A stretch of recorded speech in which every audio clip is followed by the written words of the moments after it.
بسم اللہ الرحمن الرحیم۔ السلام علیکم، کیسے ہیں آپ لوگ؟ امید ہے آپ سب ٹھیک ٹھاک ہوں گے، خیر خیریت سے ہوں گے۔ تو آج میں بات کرنے جا رہی ہوں تہجد کی نماز کے بارے میں۔ اور تہجد کی نماز آپ سب کو پتہ ہے کہ کتنی امپورٹنٹ نماز ہے۔ انفارچونیٹلی بدقسمتی سے نا ہم لوگ اتنی اہمیت نہیں دیتے، لیکن یہ نماز بہت زیادہ اہم ہے۔ اچھا، تہجد کی ٹائمنگ بھی ایسی ہے نا کہ پوری دنیا جب سو رہی ہوتی ہے، آپ ہوتے ہیں اور اللہ تعالیٰ ہوتا ہے، اس وقت آپ کو جو مانگنا ہے آپ مانگیں، آپ کو عطا کیا جائے گا۔ آپ کو گھر چاہیے، آپ کو گاڑی چاہیے، آپ کو بچے چاہیے، آپ کو اچھا پارٹنر چاہیے، آپ کو دنیا جہان کی کوئی بھی دنیا چاہیے، آخرت چاہیے، جو بھی آپ کو چاہیے آپ اللہ تعالیٰ سے مانگیں، بخشش مانگیں، اللہ پاک آپ کو سب کچھ عطا کریں گے۔ ہم کسی سے کیوں مانگیں، ہم کسی سے کیوں کہیں کہ ہمارے لیے دعا کرو، جبکہ اللہ تعالیٰ نے ہمیں اتنی پیاری نماز دی ہے تہجد کی، اور ہم تہجد کی نماز پڑھیں گے اور اللہ تعالیٰ ہماری ساری دعائیں قبول کر لیں گے۔ ہمیں کسی سے کہنے کی ضرورت ہی نہیں پڑے گی نا، اور نہ کسی سے ہمیں مانگنے کی ضرورت پڑے گی۔ کسی سے ہم کوئی اپنی فریاد کرتے ہیں، کسی سے ہم کچھ مانگتے ہیں تو ہم کتنے ہمیں کتنا برا اندر سے فیل ہوتا ہے نا، لیکن اللہ تعالیٰ سے آپ مانگیں گے آپ کو کتنا اچھا فیل ہوگا۔ تو جب تہجد کا وقت ہوتا ہے نا 1/3 آف نائٹ، تو اللہ پاک خود ہی سمائی دنیا پر اپنا نزول فرماتے ہیں، اور اللہ تعالیٰ ارشاد فرماتا ہے کہ کون ہے جو مجھ سے دعا مانگے اور میں اس کی دعا قبول کروں، کون ہے جو مجھ سے مانگے اور میں اس کو دوں، میں اس کو عطا کروں، کون ہے جو مجھ سے بخشش مانگے اور میں اس کو بخشش عطا کروں۔ اللہ تعالیٰ تو خود آپ کو دینا چاہتے ہیں نا، تو ہم ہی اس وقت سو رہے ہوتے ہیں، اور اگر ہم سو رہے ہیں تو ہمارا نصیب بھی سو جاتا ہے، سمجھ لیں، کیونکہ وہ اس وقت کی دعا جو ہوتی ہے نا وہ کبھی رد نہیں ہوتی۔ ایسا ہو ہی نہیں سکتا کہ تہجد کی دعا رد ہو جائے۔ اگر آپ کو یہ چیز دیکھنی ہے نا تو آپ تہجد میں اٹھیں اور نماز پڑھیں، آپ کو خود ہی فرق پتہ چل جائے گا، اور آپ کی دعائیں قبول انشاءاللہ تعالیٰ ضرور ہوں گی۔ اور فرض نمازوں کے بعد تہجد کی نماز جو ہے وہ بہت زیادہ اہم ہے، اور یہ نماز بہت ہی افضل ہے۔ جو لوگ تہجد پڑھتے ہیں تو اللہ تعالیٰ ان سے بہت زیادہ خوش ہوتا ہے، اور جب اللہ تعالیٰ ہم سے خوش ہوگا تو پھر دیکھیں نا اللہ تعالیٰ ہمارے اوپر اپنی نعمتوں کی کتنی بارشیں کر دے گا، اور ہمیں تو دنیا اور آخرت ہماری دونوں ہی سنور دیں گی نا۔ ایک تو تہجد کی نماز میں نا سکون بہت ہے۔ میں دیکھتی ہوں لوگوں میں اتنی بے چینی، اتنی پریشانی، اتنے مسئلے مسائل ہیں، تو بس آپ لوگ پڑھیں نا تہجد کی نماز، کیوں نہیں پڑھتے آپ لوگ؟ سیدنا جنید بغدادی رحمۃ اللہ علیہ کے انتقال کے بعد نہ کسی نے ان کو خواب میں دیکھا، اور پھر ان سے پوچھا کہ آپ کے ساتھ کیا معاملات ہوئے، مطلب کیا ہوا آپ کے ساتھ مرنے کے بعد نا؟ تو انہوں نے فرمایا کہ کوئی چیز میرے کام نہیں آئے سوائے تہجد کی نماز کے۔ تو دیکھیں کتنی اہم ہے یہ نماز، اور ہمارے مرنے کے بعد بھی یہ ہمارے کام آتی ہے اور دنیا میں بھی ہمارے کام آتی ہے۔ تہجد کی نماز بہت زیادہ قیمتی اور افضل نماز ہے، اور یہ بہت ہی اللہ تعالیٰ کی جو ہے نا لاڈلی نماز ہے۔ فرض نمازوں کے بعد سمجھ لیں اس سے بہتر کوئی نماز ہے ہی نہیں۔ ہمارے پیارے نبی صلی اللہ علیہ وسلم سے پوچھا گیا کہ کون سی نماز سب سے بہتر ہے، تو ہمارے پیارے نبی صلی اللہ علیہ وسلم نے فرمایا کہ تہجد کی نماز، فرض نمازوں کے بعد جو ہے نا تہجد کی نماز سب سے زیادہ افضل ہے، ٹھیک ہے۔ اور یہ پڑھی بھی دیکھیں رات میں جاتی ہوں، اور آپ کو پتہ ہے رات کے ٹائم نیند کا ہوتا ہے، آرام کا ہوتا ہے، پورا دن ہم کتنے تھکے ہارے ہوتے ہیں، اور لیٹتے ہیں اور لیٹتے ہی دل جاتا ہے بس سو جائے، اور جب ہم سو رہے ہوتے ہیں تو سوتے میں اٹھنا ہمارے لیے کتنا مشکل ہے۔ کون چاہتا ہے کہ اپنا آرام چھوڑے، اپنا بستر چھوڑے؟ اٹھا ہی نہیں جاتا نا۔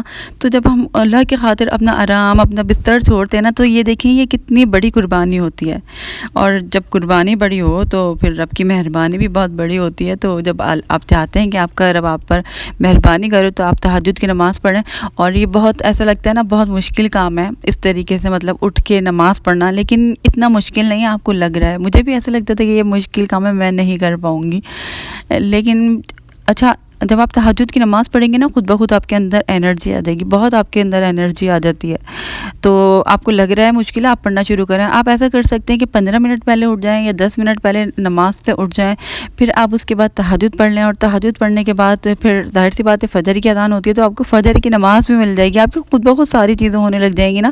جب فجر کی پڑھ لیں گے تو پھر آپ جلدی اٹھتے ہیں نا، انسان بہت سارے کام کر لیتا ہے پھر اتنا، اور اس کے بعد پھر آپ کی ظہر کی نماز بھی آپ پڑھ لیں گے۔ تو تہجد کی نماز آپ کو مشکل لگ رہی ہے، یہ مشکل ہے نہیں، اور اتنا مزہ ہے، اور مجھے تو الحمدللہ کبھی بھی ایسا فیل ہی نہیں ہوا کہ جو ہے نا مجھے تھکن ہو رہی ہے یا کچھ ہو رہا ہے. تہجد کی نماز پڑھتے میں مجھے پتہ نہیں مجھے نہیں ہوا. کبھی کبھی عشاء کی نماز میں مجھے سستی آ جاتی ہے جب رات میں پڑھتی ہوں تو، لیکن تہجد کی نماز میں پتہ نہیں خود بخود اتنی زیادہ انرجی آ جاتی ہے. اور دیکھیں آپ کی تمام بیماریاں بھی دور ہوں گی، آپ کے لیے اتنی زیادہ فائدہ مند ہوگی نا. آپ کو خود ہی اس کے اثرات جب آپ دیکھیں گے نا تو آپ کا دل ہی جائے گا کہ آپ چھوڑیں. ویسے بھی دل نہیں چاہتا تہجد کی نماز چھوڑنے کا. اور یہ بہت زیادہ اہم نماز ہے، ہم اس کو اہمیت نہیں دیتے. میں بھی نہیں دیتی تھی، مجھے بھی نہیں لگتا تھا. اور مجھے لگتا تھا کہ یہ ہمارے پر تو نمازیں بس فرض ہے نا، ہم وہی پڑھ لیں ہمارے لیے بہت بڑی بات ہے. لیکن تہجد کی نماز بھی جو ہے نا بہت ضروری ہے. میں کہہ رہی ہوں آپ لوگوں کو پھر سے جو ہے نا موٹیویٹ کرنا چاہتی ہوں، جس طریقے سے میں نے آپ کو سورہ بقرہ کے لیے کیا ہے نا کہ آپ لوگ سورہ بقرہ پڑھیں، آپ کی لائف میں چینج آئے گا. اور ماشاءاللہ سے بہت سارے لوگوں نے سورہ بقرہ پڑھنی شروع کی. اس طریقے سے میں چاہتی ہوں کہ آپ لوگ تہجد کی نماز بھی پڑھیں. اور تہجد کی نماز بہت اہم ہے. آپ جو ہے نا، آپ سب کو ہی پتہ ہے کہ کسی کو بھی کوئی بھی مشکل آتی تو وہ فوراً تہجد کی نماز پڑھتا ہے. اور تہجد کی نماز سے ایسا نہیں ہوتا کہ اس کو جو ہے نا ریلیف انسان کو نہ ملے، اس سے ملتا ہے. اللہ تعالیٰ جو ہے نا بس دعا قبول کرتے ہیں. وہ کہتے ہیں نا کہ تہجد کی نماز میں جو ہے نا ایسا ہو نہیں سکتا کہ تہجد کی نماز کے وقت کی دعا جو ہے نا آپ کی مس ہو جائے. کبھی بھی ایسا نہیں ہوگا. پہلے میرا روٹین یہ ہوتا تھا کہ میں جو ہوں نا رات میں جاگا کرتی تھی اور میں موبائل میں اسکرولنگ وغیرہ ہی کر رہی ہوتی تھی. تو پھر جب میں نے تہجد کی نماز پڑھنی شروع کی نا، مجھے ایسا لگا کہ میں پڑھ سکتی ہوں. تو پہلے تو میں ایسے قیام اللیل کہتے ہیں نا، اگر آپ سوتے نہیں ہیں اور نماز پڑھتے ہیں تو قیام اللیل ہوتا ہے. پھر میں وہ پڑھ لیتی تھی، نماز پڑھ لیتی تھی تہجد سمجھ کر ہی کہ میں تہجد کی نماز پڑھی. لیکن تہجد کی نماز میں تو نیند لینا ضروری ہوتا ہے نا. کوشش کرتی تھی کہ کبھی نیند آ جائے، تو آتی نہیں تھی پھر، لیکن میں پڑھنا شروع کر دیا. تو اس کے بعد پھر مجھے نیند آنے لگ گئی، پھر میں سونے لگ گئی. اس کے بعد کچھ ایسی چیز ہوئی، میرا روٹین ایسا بن گیا کہ میں جو ہوں نا جلدی سو جاتی ہوں. اور یقین کریں 3 بجتے ہیں ٹک، گھڑی کی ٹک، اور میری یوں کر کے آنکھ کھل جاتی ہے. خود بخود ہی میری آنکھ کھل جاتی ہے. اور میں کبھی کبھی دیر تک سونا چاہتی ہوں. میں سوچتی ہوں تھوڑی مطلب ٹائم ہوتا ہے نا، اب تو کتنا لمبا ٹائم ہو گیا فجر میں، تو سوچتی ہوں تھوڑی سی دیر سے پڑھ لوں گی. تو 5 بجے پڑھ لوں گی، 4 بجے پڑھ لوں گی، 4:30 بجے بھی پڑھ سکتی ہوں. سورہ بقرہ بھی میں پڑھتی ہوں.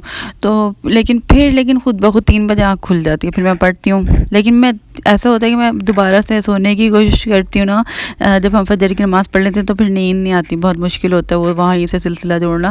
تو پھر کیا ہوتا ہے، میں رات میں جلدی سونے لگ جاتی ہوں، کبھی 10 بجے کبھی 11 بجے. ایسی اتنی مزے کا روٹین ہو گیا کہ بس بہت خود بخود ہی ساری چیزیں ہوئی ہیں.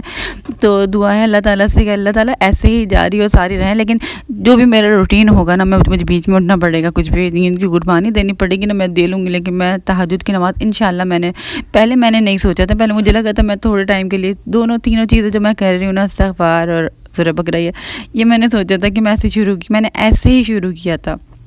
جیسے آپ لوگ میری ویڈیو دیکھ رہے ہیں نا، اسی طریقے سے میں ویڈیو دیکھ کے میں نے شروع کیا تھا.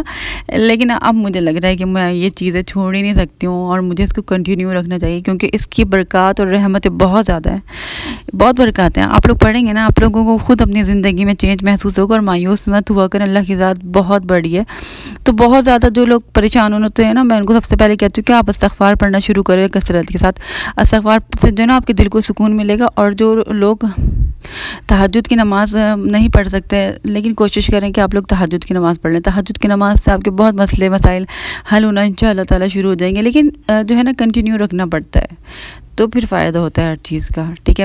اچھا، باتیں کرتے کرتے پتہ نہیں چلتا میری ویڈیو اتنی لمبی ہو جاتی ہے اور بہت مزہ آتا ہے مجھے آپ لوگوں سے. اور اب تو مجھے اور زیادہ مزہ آتا ہے جب میں آپ لوگوں کو دیکھتی ہوں کہ آپ لوگ کنیکٹڈ ہیں اور آپ لوگ مجھے کامنٹس کر رہے ہوتے ہیں اتنے اچھے ماشاءاللہ سے. تو مجھے بہت زیادہ خوشی ہوتی ہے اور میرا دل چاہتا ہے کہ میں اور اچھے سے اچھے آپ لوگوں کے لیے ویڈیو بناؤں. اور یہ ساری جو ہے نا باتیں میری دل کی ہوتی ہیں اور میں بہت دل سے آپ لوگوں کے کامنٹس پڑھتی ہوں. اور آپ لوگ دعا کا بولتے ہیں، میں آپ لوگوں کے لیے دعا بھی کرتی ہوں. اور مجھے جو ہے نا اندر سے دکھ بھی ہوتا ہے سن کے کسی کی پریشانی. اس کے اوپر بھی میں لگتا ہے آپ لوگوں کے لیے، جو لوگ پریشان ہیں ان کے لیے میں ویڈیو بناؤں گی. آپ لوگ ضرور دیکھیے گا اور کنیکٹڈ رہیے گا پلیز، ادھر ادھر مت جائیے گا. اور ٹھیک ہے، مجھے بہت اچھا لگتا ہے آپ لوگوں سے بات کر کے. مجھے پتہ ہے کہ کون لوگ مجھے کامنٹس کر رہے ہیں اور مجھے پتہ ہے یہ لوگ مجھے دیکھتے ہیں ریگولر نا، بہت سارے لوگ بن گئے ہیں تو مجھے کامنٹس کرتے رہتے، مجھے بہت اچھا لگتا ہے. تو آپ لوگوں کی وجہ سے میں بہت زیادہ موٹیویٹ ہوتی ہوں جب مجھے کامنٹس کرتے ہیں نا اتنے اچھے ماشاءاللہ سے. اللہ تعالیٰ آپ کو سب کو خوش رکھے، سب کی پریشانیوں کو دور فرمائے اور اللہ تعالیٰ آپ کی تمام حاجتوں کو قبول فرمائے. مجھے دعاؤں میں ضرور یاد رکھیے گا. اگلے ولاگ میں ملاقات ہوگی، تب تک کے لیے اللہ حافظ.